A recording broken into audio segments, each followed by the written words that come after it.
Hello dear student, अभी lockdown चल रहा है, आप लोग घर पे सुरक्षित होंगे।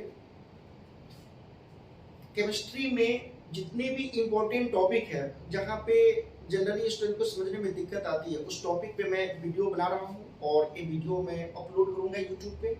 आप लोगों को डेफिनेटली ही बहुत ही बेनिफिट होगा। ऐसा ही एक मैं वीडियो लेकर के आया हूँ रेजोनेटिंग स्ट्रक्चर्स पे, stability order of the resonating structures. Resonance क्या होता है? तो रेजोनेंस के लिए हमें पता है कि पाई बॉन्ड सिग्मा बॉन्ड का कंजुगेशन होना चाहिए, lone pair sigma bond pi bond, या positive charge sigma bond pi bond, free radical sigma bond pi bond, negative charge sigma bond pi bond. यदि इसका कंजुगेशन हो या pi bond sigma bond pi bond का conjugation हो तो molecular resonance हो करेगा। जब मॉलिक्यूलर रेजोनेंस शो करेंगे तो उसके जो डिफरेंट स्ट्रक्चर्स बनेगा, एक मॉलिक्यूल्स के जो डिफरेंट स्ट्रक्चर बनेगा जहां पे एटम का पोजीशन क्या रहेगा, बिल्कुल फिक्स्ड रहेगा। एटम का पोजीशन फिक्स रहेगा, सिर्फ पाई इलेक्ट्रॉन्स का या नेगेटिव या रेडिकल या पॉजिटिव चार्ज का शिफ्टिंग होगा तो हम बोलेंगे कि यह स्ट्रक्चर रेजोनेटिंग स्ट्रक्चर्स है। जैसा कि एग्जांपल आप यहाँ पे देख रहे हैं, यह बेंजीन रिंग है। इस बेंजीन रिंग में देखिए double bond carbon number 1 and 2 के बीच में था, अभी डबल बॉन्ड कार्बन नंबर 2 और 3 के बीच में आ गया। पहले 1 एंड 2 के बीच में था, अभी कार्बन नंबर किसके बीच में आ गया, बिटवीन कार्बन नंबर 2 एंड 3 के बीच में आ गया। तो यहाँ पे क्या हो रहा है, पाई बॉन्ड शिफ्ट कर रहा है। तो यहाँ पे पोजीशन शिफ्ट हो रहा है पाई बॉन्ड का, लेकिन एटम का पोजीशन क्या है, फिक्स्ड है। ऊपर में देखिए एटम का पोजीशन सब फिक्स है, CH3 है, यहाँ भी CH3 है, यहाँ भी वो है, यहाँ भी वो है, यहाँ पे CH2 और यहाँ भी CH2 है। तो एटम का पोजीशन शिफ्ट हो, सिर्फ लोन पेयर या नेगेटिव चार्ज या पाई इलेक्ट्रॉन का शिफ्टिंग हो रहा हो तो हम कहेंगे कि यह स्ट्रक्चर अपना कैनोनिकल स्ट्रक्चर है। ये दोनों एक दूसरे का कैनोनिकल स्ट्रक्चर है। अब यहाँ पे स्टेबिलिटी की बात आती है, इन दोनों में ज्यादा स्टेबल कौन होगा, कौन सा कैनोनिकल स्ट्रक्चर ज्यादा स्टेबल होगा। तो देखो केमिकल स्ट्रक्चर की स्टेबिलिटी जो डिपेंड करती है और उसके रूल टोटल 5 है।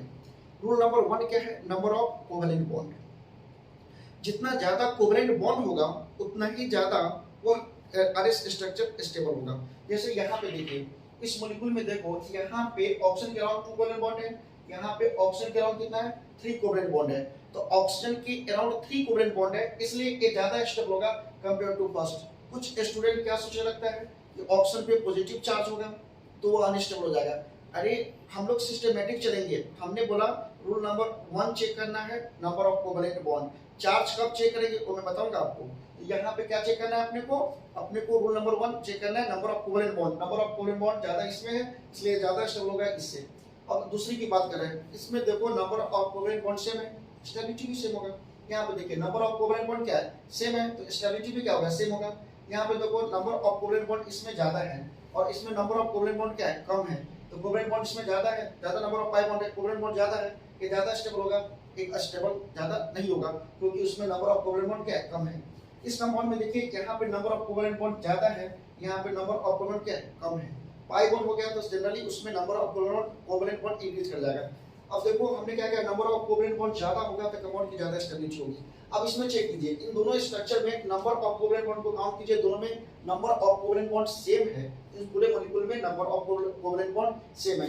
देखिए यहाँ पे 2 + 2 4 5 6 + 2 8, यहाँ पे देखिए 3 4 5 + 2 7 और बीच में 8। तो दोनों में नंबर ऑफ कोवेलेंट बॉन्ड कितना है, 8 है। अब यहाँ पे रूल नंबर 1 मेरा काम नहीं करेगा, तो हम लोग क्या देखेंगे, जब रूल नंबर 1 काम ना करे तो रूल नंबर 2 हमारे पास ये है, यदि मॉलिक्यूल न्यूट्रल मॉलिक्यूल हो तो ज्यादा स्टेबल होगा। अब देखिए यहाँ पे मॉलिक्यूल न्यूट्रल है तो ये ज्यादा स्टेबल होगा। जो चार्ज मॉलिक्यूल होगा वो चार्ज मॉलिक्यूल ज्यादा स्टेबल नहीं होगा। चार्ज मॉलिक्यूल का मतलब क्या हो गया, यदि किसी मॉलिक्यूल में चार्ज हो गया तो चारों तरफ के मैटर को अपने तरफ अट्रैक्ट करना चाहेगा। जब अट्रैक्ट करना चाहेगा तो वो अनस्टेबल हो जाएगा। सीधी सी बात है, किसी स्टूडेंट के माइंड में किसी के लिए केमिकल लोचा आ जाए, किसी के तरफ अट्रैक्शन हो जाए तो वह परेशान हो जाएगा, वह अनस्टेबल हो जाएगा। तो देखो ये परेशान हो गया, अनस्टेबल हो गया, किसी न किसी के बारे में अट्रैक्शन हो चुका है। और यहाँ पे क्या है, ज्यादा स्टेबल है, क्योंकि ज्यादा स्टेबल क्यों है, क्योंकि number of covalent bond same है। ज्यादा स्टेबल एक इसलिए क्योंकि न्यूट्रल है। तो रूल नंबर हमारा 2 है। अब देखिए इसमें चेक कीजिए, अब इसमें देखिए कितना बॉन्ड है, यहाँ पे देखेंगे पाई बॉन्ड 1 2 3 पाई बॉन्ड है, यहाँ पे 1 2 3। तो पाई बॉन्ड सेम है, इसका मतलब समझ लो कि नंबर ऑफ कोवेलेंट बॉन्ड भी सेम है। तो number of covalent bond same है, ज्यादा स्टेबल कौन होगा, तो देखो ए मॉलिक्यूल न्यूट्रल मॉलिक्यूल है, तो न्यूट्रल मॉलिक्यूल है तो न्यूट्रल मॉलिक्यूल ज्यादा स्टेबल होगा as compare to charge molecule, तो ए मॉलिक्यूल ज्यादा स्टेबल है। ये रूल नंबर 2 हुआ। अब रूल नंबर 3 की बात करेंगे। उससे पहले जाके यहाँ पे देखिए, यहाँ पे भी चार्ज स्पीसीज है, यहाँ भी चार्ज स्पीसीज है। क्या कहा हमने, यहाँ भी चार्ज है और यहाँ भी पाई बॉन्ड क्या है, एक है, यहाँ भी पाई बॉन्ड 1 है। तो इसका मतलब दोनों में नंबर ऑफ कोवेलेंट बॉन्ड कम करेंगे तो सेम ही आएगा। तो कोवेलेंट बॉन्ड सेम है, दोनों में चार्ज है, दोनों में से कोई न्यूट्रल भी नहीं है। इसका मतलब रूल नंबर 1 जो था, नंबर ऑफ कोवेलेंट बॉन्ड यहाँ पे एप्लीकेबल नहीं है। रूल नंबर जो 2 था आपका, रूल नंबर 1 जो था नंबर ऑफ कोवेलेंट बॉन्ड, वो यहाँ पे एप्लीकेबल नहीं है। रूल नंबर 2 था न्यूट्रल, यहाँ पे न्यूट्रल भी नहीं चार्ज है। तो अब रूल नंबर 3 क्या है हमारा, तो रूल नंबर 3 होता है यदि negative charge more electronegative atom पे हो तो कंपाउंड ज्यादा स्टेबल होगा। अब देखिए यहाँ पे ऑक्सीजन है और ये मोर इलेक्ट्रोनेगेटिव एटम है, यहाँ पे नेगेटिव चार्ज है तो ये ज्यादा स्टेबल होगा। अभी देखो एक कार्बन क्या होता है, लेस इलेक्ट्रोनेगेटिव और इस पे नेगेटिव हो गया तो ये मॉलिक्यूल उतना ज्यादा स्टेबल नहीं होगा। तो ध्यान में रखना है कि यदि negative charge more electronegative atom पे हो तो ज्यादा स्टेबल होगा। तो ये first resulting structure first RS ज्यादा स्टेबल होगा किससे, सेकंड आरएस से। ये फिक्स्ड है, first RS is more stable as compare to second RS. तो यहाँ पे रूल नंबर हमारा, रूल नंबर क्या था, 3 था। रूल नंबर 3 तभी सोचना है जब रूल नंबर 1 एंड 2 काम नहीं कर रहा है। देखो जरा यहाँ पे आप सोचोगे कि यहाँ पे भाई ऑक्सीजन पे पॉजिटिव चार्ज है तो जो मोर इलेक्ट्रोनेगेटिव पे नेगेटिव है तो ज्यादा स्टेबल होगा। इसका मतलब ये भी है कि इलेक्ट्रोनेगेटिव पे पॉजिटिव होगा तो अनस्टेबल होगा, लेकिन यहाँ ज्यादा स्टेबल है। ज्यादा स्टेबल इसलिए है क्योंकि हमने रूल नंबर 3 के बारे में सोचा ही नहीं है। हमने रूल नंबर 1 के बारे में सोचा है कि कोवेलेंट बॉन्ड ज्यादा बनेगा, एनर्जी को ज्यादा रिलीज करेगा, जितना ज्यादा बॉन्ड बनेगा उतना ज्यादा एनर्जी रिलीज करेगा, उतना ज्यादा स्टेबल होगा। उसके बाद में रूल नंबर 4 देखो।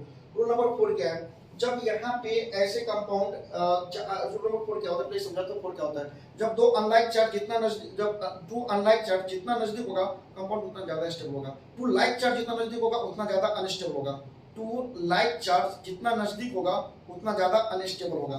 तो यहाँ पे देखो ये अनलाइक चार्ज है और लाइक चार्ज पॉजिटिव और नेगेटिव नजदीक में है तो कंपाउंड की स्टेबिलिटी क्या हो जाएगी, मैक्सिमम स्टेबिलिटी होगी। अब यहाँ पे देखो सब रूल को लगा करके देखो, नंबर ऑफ पाई बॉन्ड दोनों में सेम है, नंबर 1 2 3 पाई बॉन्ड है, 1 2 3 पाई बॉन्ड है, इसका मतलब number of covalent bond same होगा। उसके अलावा देखो ऑक्सीजन पे सेम दोनों मॉलिक्यूल पे क्या है, चार्ज है। मतलब रूल नंबर 2 था हम लोगों को कि न्यूट्रल मॉलिक्यूल, ये भी चार्ज मॉलिक्यूल है। रूल नंबर 3 क्या था, मोर इलेक्ट्रोनेगेटिव पे हमने बताया था कि मोर इलेक्ट्रोनेगेटिव पे नेगेटिव होगा, लेकिन यहाँ पे दोनों पे क्या पॉजिटिव है। ये रूल नंबर 3 भी आपका काम नहीं कर रहा है। अब रूल नंबर 4 क्या है, तो रूल नंबर 4 आता है पॉजिटिव और नेगेटिव पे नजदीक में है तो दो अपोजिट चार्ज नजदीक में है तो ज्यादा स्टेबल होगा, और दो अपोजिट चार्ज ज्यादा डिस्टेंस हो गया तो अट्रैक्शन कम होगा, अट्रैक्शन कम होगा तो कम स्टेबल होगा। इसका मतलब ये स्ट्रक्चर ज्यादा स्टेबल हो गया, रूल नंबर 4। और हमने कहा कि रूल 5 होता है। तो रूल नंबर 5 क्या होता है जरा देखेंगे। रूल नंबर 5 में देखिए यहाँ पे ये जो कंपाउंड देख रहे हैं रूल नंबर 5, यहाँ पे देखो इसमें number of covalent bond, pi bond एक है, पाई बॉन्ड 1 है, नंबर ऑफ कोवेलेंट 100% सेम होगा, काम करके देख सकते हैं नंबर ऑफ कोवेलेंट सेम है। दूसरा यहाँ पे दोनों मॉलिक्यूल पे क्या है, रूल नंबर 2 हमारा चार्ज न्यूट्रल मॉलिक्यूल्स, तो देखो दोनों में से क्या दोनों चार्ज मॉलिक्यूल है, रूल नंबर 2 काम नहीं कर रहा है। रूल नंबर 3 क्या है, रूल नंबर 3 क्या है हम लोगों का है कि मोर इलेक्ट्रोनेगेटिव पे क्या होना चाहिए, नेगेटिव चार्ज। लेकिन यहाँ पे कार्बन दोनों सेम एटम पे पॉजिटिव चार्ज है तो सेम एटम पे पॉजिटिव चार्ज है, मतलब रूल नंबर 3 भी वैलिड नहीं है। रूल नंबर 4 क्या है, देखो यहाँ पे एक ही चार्ज है तो चार्ज का सेपरेशन क्या है, चार्ज का सेपरेशन हम लोग लगा नहीं सकते यहाँ पे। तो अब हम यहाँ पे क्या सोचेंगे, जब एक पूरा रूल फिल कर जाना तब सोचना है इंडक्टिव इफेक्ट के बारे में। रेजोनेंस में हम लोग क्या सोच रहे हैं, इंडक्टिव इफेक्ट। इंडक्टिव इफेक्ट कब सोचेंगे, जब सारा रूल हम लोग का और रूल काम ना करे तभी सोचेंगे, अदरवाइज क्वेश्चन रॉन्ग हो जाएगा यदि पहले आप सोचेंगे तो। देखिए यहाँ पे एक कार्बोकैटायन देख रहे हैं, ये 2 डिग्री है, यहाँ पे एक प्लस आई इफेक्ट शो करेगा तो प्लस आई इफेक्ट कार्बोकैटायन के स्टेबिलिटी को इनहेंस करता है। और यहाँ पे देखिए एक कार्बोकैटायन है और ये जो सामने वाला कार्बन जो है CH, ये sp2 हाइब्रिडाइज्ड है।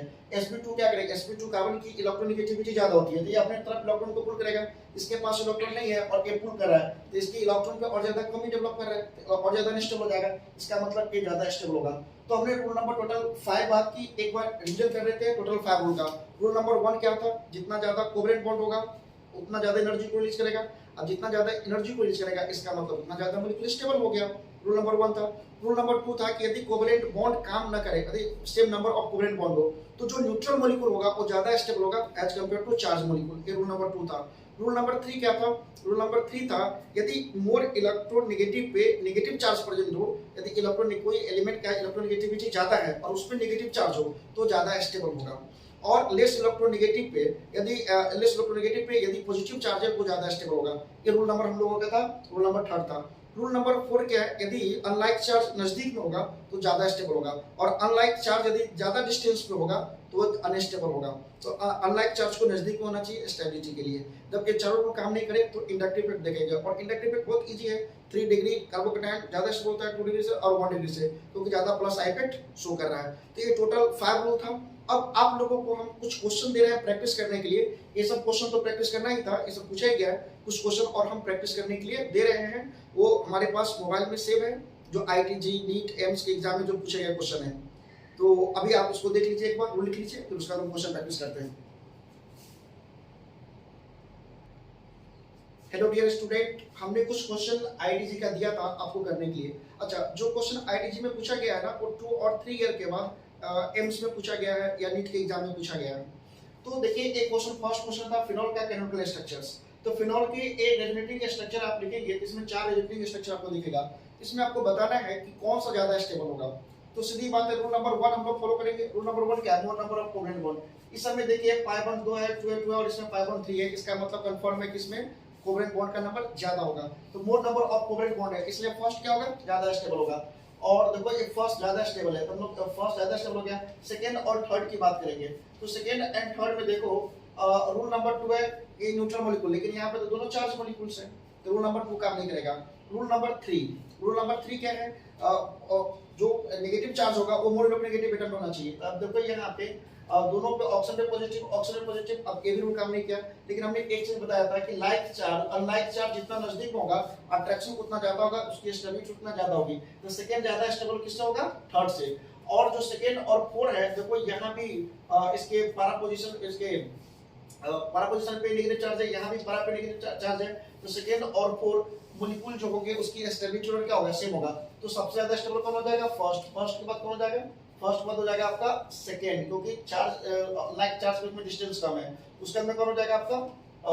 वो इक्वल टू हो जाएगा फोर्थ। तो सेकंड इक्वल टू क्या हो जाएगा? फोर्थ। और उसका अंदर आ जाएगा आपका थर्ड। ये हो गया आपका स्टेबिलिटी ऑर्डर, इनके स्ट्रक्चर का स्टेबिलिटी ऑर्डर ऑफ फिनॉल। आपने बहुत सारा स्ट्रक्चर ड्रॉ किया होगा फिनॉल का, आपके स्कूल के एग्जाम में भी पूछा जाता है। नेक्स्ट क्वेश्चन है क्वेश्चन नंबर 2, आईटीजी के एग्जाम में पूछा गया इस टाइप का क्वेश्चन। अब देखो, ये जो कंपाउंड है आपका कार्बोनेट आयन है, तो कार्बोनेट आयन का 4 केमिकल स्ट्रक्चर लिखा गया है। 4 में देखो सबसे ज्यादा नंबर ऑफ कोवेलेंट बॉन्ड क्या किसमें है? तो 1 2 3 4 में हम देख रहे हैं कि यहाँ पे पाई बॉन्ड है, दोनों में पाई बॉन्ड है। इसका मतलब दोनों में नंबर ऑफ कोवेलेंट बॉन्ड ज्यादा होगा। तो फर्स्ट और थर्ड ज्यादा स्टेबल होगा, सेकंड एंड फोर्थ से। लेकिन फर्स्ट एंड थर्ड में number of covalent bond same है, दोनों क्या है? Rule number 2, rule number 1 number of covalent bond same है, रूल नंबर 1। रूल नंबर 2 क्या है? रूल नंबर 2 है दोनों पे मतलब न्यूट्रल होना चाहिए, बट दोनों चार्ज है। रूल नंबर 3 क्या है? नेगेटिव चार्ज होना चाहिए on the mole negative atom, वो भी सेम है। तो सब कुछ जब सेम ही है, इसका मतलब दोनों का स्टेबिलिटी क्या होगा? सेम होगा। तो फर्स्ट इक्वल टू क्या हो जाएगा? Third. First equal to third हो जाएगा। अब देखो सेकंड एंड फोर्थ में सब कंडीशन को फुलफिल कर रहा है। नंबर ऑफ कोवेलेंट बॉन्ड भी सेम है, चार्ज भी नंबर ऑफ कोवेलेंट सेम है, दोनों मॉलिक्यूल पे चार्ज है। लेकिन रूल नंबर 3 यहाँ पे अप्लाई करेंगे। यहाँ पे देखो ऑक्सीजन पे मोर इलेक्ट्रोनेगेटिव पे नेगेटिव चार्ज है, जबकि यहाँ पे मोर इलेक्ट्रोनेगेटिव पे पॉजिटिव चार्ज है। तो ये अनस्टेबल होगा और ये स्टेबल होगा। इसका मतलब सेकंड ज्यादा स्टेबल होगा किससे? फोर्थ से। ये स्टेबिलिटी ऑर्डर हो गया क्वेश्चन नंबर 2। क्वेश्चन नंबर 3 देखिए फॉर्मेट आयन का। यहाँ भी देखिए नंबर ऑफ कोवेलेंट बॉन्ड इसमें कितना है? 1 2 3 4 है, इस समय 3 है, तो फर्स्ट ज्यादा स्टेबल होगा। और फर्स्ट और फोर्थ में देखिए, फर्स्ट और फोर्थ में number of covalent bond same है। इसका मतलब होगा कि ये दोनों का स्टेबिलिटी क्या होगा? सेम होगा। तो फर्स्ट इक्वल टू क्या हो जाएगा? फर्स्ट इक्वल टू हो जाएगा आपका 4। अब इसका देखिए यहाँ पे ऑप्शन पे सेम रूल अप्लाई करेंगे। रूल नंबर 2 अप्लाई नहीं होगा, क्योंकि दोनों चार्ज न्यूट्रल कोई नहीं है। Rule number 3 option mole negative है, उस पर नेगेटिव चार्ज है। इसका मतलब हो जाएगा इसके बाद सेकंड हो जाएगा, और सेकंड का क्या हो जाएगा? थर्ड, क्योंकि मोर इलेक्ट्रोनेगेटिव पे पॉजिटिव चार्ज हो गया। तो मोर इलेक्ट्रोनेगेटिव पे पॉजिटिव चार्ज हो गया, इसका मतलब वो जो आरएस स्ट्रक्चर अनस्टेबल स्ट्रक्चर होगा। उसके बाद में फोर्थ, जो फर्स्ट एंड फोर्थ सेम ही था। अब क्वेश्चन नंबर 4 देखिए। क्वेश्चन नंबर 4 में number of covalent bond same ही होगा, क्योंकि यहाँ भी 1 पाई बॉन्ड है, यहाँ भी 1 पाई बॉन्ड है, तो number of covalent bond same होगा। तो रूल नंबर 1 काम नहीं करेगा। रूल नंबर 2 के पास जाएंगे तो दोनों में से कोई न्यूट्रल नहीं है, मतलब रूल नंबर 2 भी एप्लीकेबल नहीं है। रूल नंबर 3 के पास जाएंगे तो रूल नंबर 3 के अकॉर्डिंग यदि जो नेगेटिव चार्ज है मोर इलेक्ट्रोनेगेटिव एटम पे हो, तो यहाँ पे नेगेटिव चार्ज किस पे है? ऑक्सीजन पे है। ऑक्सीजन की इलेक्ट्रोनेगेटिविटी वैल्यू क्या होती है? 3.5, और नाइट्रोजन की क्या होती है? अप्रॉक्स 3 होती है, तो 3 के आसपास होती है। तो यहाँ पे 3 है, यहाँ पे 3.5 है। तो ज्यादा इलेक्ट्रोनेगेटिव कौन हुआ, ऑप्शन हुआ, तो ऑप्शन पे नेगेटिव चार्ज हो गया, इसका मतलब ये ज्यादा स्टेबल होगा। एक पूछा गया क्वेश्चन है, और 2 या 3 ईयर के बाद नीचे में पूछा गया क्वेश्चन है, जो आईटीजी का क्वेश्चन पूछा गया वो नीचे में पूछा गया है। ये सेकंड ज्यादा स्टेबल है किससे, फर्स्ट है। अब इसमें देखिए क्वेश्चन नंबर 5 पूछा गया है कि इसमें से कौन सा लिस्ट स्टेबल है।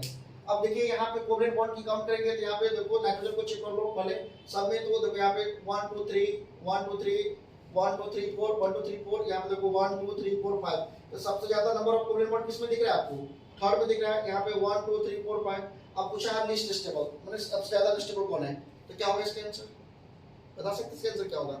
अब देखो इसमें जरा सोच के देखो, नाइट्रोजन सब में तो 4 बॉन्ड बना रहा है, यहाँ पे नाइट्रोजन देखो 1 2 3 4 5 बॉन्ड, नाइट्रोजन कभी 5 बॉन्ड बना सकता है क्या, कभी नहीं बना सकता। ये आईटी का पूछा गया क्वेश्चन है। इसका मतलब ए स्ट्रक्चर तो एग्जिस्ट नहीं करेगा इस स्ट्रक्चर और इस स्ट्रक्चर में, इसका मतलब स्ट्रक्चर क्या होगा, हाई अनस्टेबल होगा।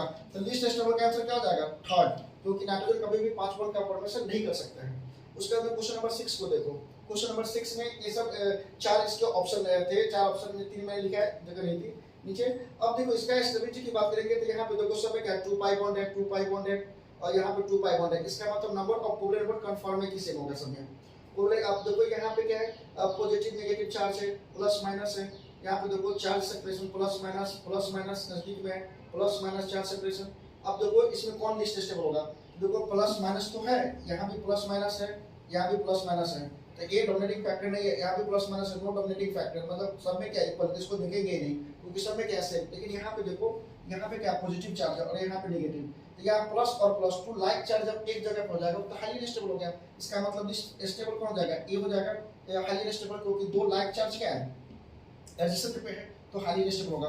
तो ये था कंपाउंड का स्टेबिलिटी। हमने जो रूल बताई है उस रूल को आप फॉलो करेंगे तो डेफिनेटली कोई भी एग्जाम का क्वेश्चन पूछा गया होगा stability order of resulting structure, मतलब रिजल्टिंग स्ट्रक्चर्स में केमिकल स्ट्रक्चर में कौन सा स्ट्रक्चर ज्यादा स्टेबल है, कौन सा कम स्टेबल है। तो हमने जो 5 रूल आपको बताया है, यदि उस रूल को फॉलो करेंगे तो डेफिनेटली आपके करेक्ट आंसर आएंगे, चाहे वो किसी का भी क्वेश्चन हो, चाहे जेईई मेन हो, एडवांस हो, एम्स हो, नीट का एग्जाम, कोई भी एग्जाम्स हो। रूल कैसे याद रखना है, सबसे पहले नंबर 1 रूल क्या है, नंबर ऑफ कोवलेंट बॉन्ड। तो जितना ज्यादा कोवलेंट बॉन्ड होगा इसका मतलब क्या होगा कि मोर कोवलेंट बॉन्ड है तो बॉन्ड का फॉर्मेशन क्या होता है, एक्सोथर्मिक। एक्सोथर्मिक होगा तो एनर्जी रिलीज करेगा तो ज्यादा स्टेबल होगा, रूल नंबर 1। अच्छा, रूल नंबर में नंबर ऑफ कोवलेंट बॉन्ड ज्यादा होगा, किसी बुक में लिखा है कि मोर नंबर ऑफ पाई बॉन्ड होगा, तो सीधी सी बात है नंबर ऑफ कोवलेंट बॉन्ड ज्यादा होगा तो पाई बॉन्ड डेफिनेटली ज्यादा होगा। किसी बुक में उसी को लिखा है ऑक्टेट रूल फॉलो करेगा, तो सीधी सी बात है भैया नंबर ऑफ कोवलेंट बॉन्ड बनाएगा, सब मॉलिक्यूल ज्यादा कोवलेंट बनाएगा तो चांसेस ऑक्टेट रूल कंप्लीट ज्यादा करेगा। तो ये भी एक रूल है। तो ऑक्टेट रूल कभी कभी 3 अलग अलग रूल दिया गया जबकि गलत है वो रूल, एक ही में more number of covalent bond या more number of pi bond या ऑक्टेट, तीनों मिलाकर के एक ही रूल है। तीनों चेक करेंगे तो सेम रिजल्ट आएगा, more number of covalent bond या more number of pi bond या ऑक्टेट कंप्लीट यदि कोई करेगा तो ज्यादा स्टेबल होगा। आरएस स्ट्रक्चर में जो ऑक्टेट कंप्लीट नहीं करेगा, जिसमें ज्यादा पाई बॉन्ड होगा, ज्यादा कोवलेंट बॉन्ड होगा और ऑक्टेट को कंप्लीट करेगा, तीनों अलग रूल नहीं है, तीनों सेम रूल है। रूल नंबर 1 में आएगा। रूल नंबर 2 क्या है, यदि 2 आरएस स्ट्रक्चर्स है या 2 से ज्यादा भी आरएस स्ट्रक्चर है तो कोई मॉलिक्यूल न्यूट्रल मॉलिक्यूल्स होगा और नंबर ऑफ, हाँ रूल नंबर 2 तभी अप्लाई करेंगे जब कोवलेंट बॉन्ड का नंबर सब में सेम आ रहा हो। नंबर ऑफ कोवलेंट बॉन्ड से हम स्टेबिलिटी को आइडेंटिफाई नहीं कर पा रहा है, उस कंडीशंस में हम लोगों को रूल नंबर 2 पे जाना है, न्यूट्रल मॉलिक्यूल ज्यादा स्टेबल होगा चार्ज मॉलिक्यूल से। रूल नंबर 2 हो गया। रूल नंबर 3 की बात करते हैं। रूल नंबर 3 में क्या है कि यदि जो मोर इलेक्ट्रोनेगेटिव एटम है उस पर नेगेटिव चार्ज है और मोर इलेक्ट्रोनेगेटिव पे यदि पॉजिटिव चार्ज है तो वो उसका आरएस स्ट्रक्चर जो होगा वो ज्यादा स्टेबल होगा। ये रूल नंबर 3 था। रूल नंबर 4 है, यदि लाइक चार्ज नजदीक में होगा तो हाईली रिपल्सन होगा, अनस्टेबल होगा, और 2 लाइक चार्ज 2 अनलाइक चार्ज बहुत डिस्टेंस में होगा तो भी ज्यादा अट्रैक्शन नहीं होगा। यदि अनलाइक चार्ज नजदीक में होगा तो ज्यादा स्टेबल होगा। तो चार्ज वाले में हमने 3 कंडीशन की बात की, क्या क्या कहा हमने कि यदि 2 लाइक चार्ज नजदीक में होगा, चार्ज सेपरेशन कम होगा लाइक चार्ज का, अनस्टेबल होगा आरएस स्ट्रक्चर। यदि लाइक चार्ज बहुत अनलाइक चार्ज बहुत ज्यादा डिस्टेंस पे हो गया तो भी अनस्टेबल होगा। तो अनलाइक चार्ज को कहां पे होना चाहिए, नजदीक में। जितना डिस्टेंस कम होगा उतना ज्यादा आरएस स्ट्रक्चर का स्टेबिलिटी उतना ही ज्यादा होगा। ये रूल नंबर 4 था।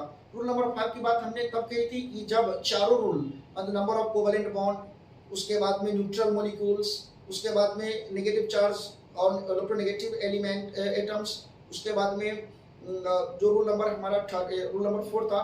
रूल नंबर 4 है चार्ज सेपरेशन कि टू अनलाइक चार्ज नजदीक में होगा तो ज़्यादा अट्रैक्शन होगा कि चारों रूल फेल कर गया, उसके बाद चारों रूल से काम नहीं चल रहा है, स्टेबिलिटी चेक नहीं कर पा रहे हैं, तब हम जाएंगे इलेक्ट्रॉनिक इफेक्ट में इंडक्टिव इफेक्ट के पास जाएंगे। और हमें पता है इंडक्टिव इफेक्ट में जो 3 डिग्री कार्बोकैटायन होगा ज़्यादा स्टेबल होगा 2 डिग्री कार्बोकैटायन से और 1 डिग्री कार्बोकैटायन से, तब हम सोचेंगे इंडक्टिव इफेक्ट।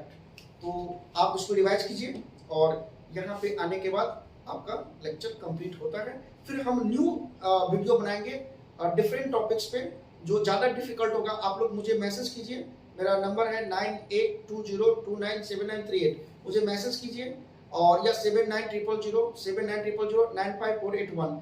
किसी भी टॉपिक में डाउट्स है आप मुझे बोलिए, मैं उस पर वीडियो बना करके अपलोड करूंगा। नंबर फिर से लिख लीजिए, मेरा व्हाट्सएप नंबर है 7900095481। Thank you all my dear students.